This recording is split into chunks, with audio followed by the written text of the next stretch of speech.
Well, I just got back from the beach. Whew, it was cold this morning. Temperature, I don't know, it's probably like 50 degrees out. The wind was blowing. The water temperature was probably 55 degrees, and just putting the wetsuit on was like freezing. Actually, I was really tempted not to even go out because it was so cold. But went out. I was with two guys, my brother and this other guy named Rod, and we went out in the water. And the first 45 minutes, it was as if my whole life force had been sucked out of me. I wasn't catching waves. I was unable to, it was bad. And it was just, I was sitting there, I was getting kind of bummed, but then the sun was coming up, so it was kind of cool and everything. But then I watched Rod. That's a friend of ours who was also surfing with us. I would say within the first 5 minutes, he had caught about 8 waves. I mean, he was like a wave machine this morning. So I thought to myself, okay, I can sit here and be a buoy, not catch anything, and just have a kind of a crummy morning, or I can go paddle next to Rod.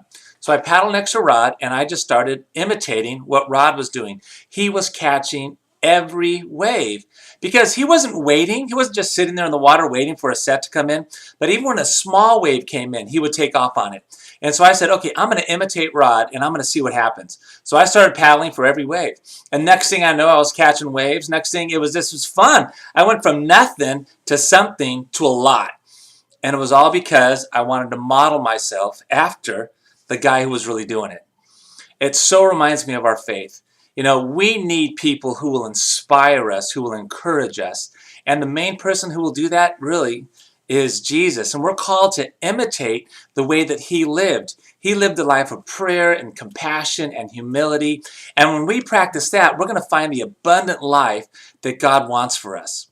So who are you imitating today? Are you a buoy sitting out in the water, not doing anything? Or are you really going for it and trying to live your life fully and completely?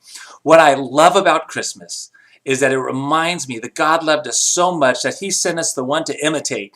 He sent us the one who's going to show us how to live.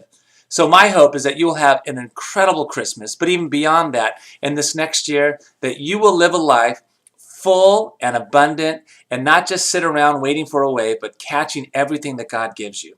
Have a Merry Christmas and have a wonderful, wonderful New Year.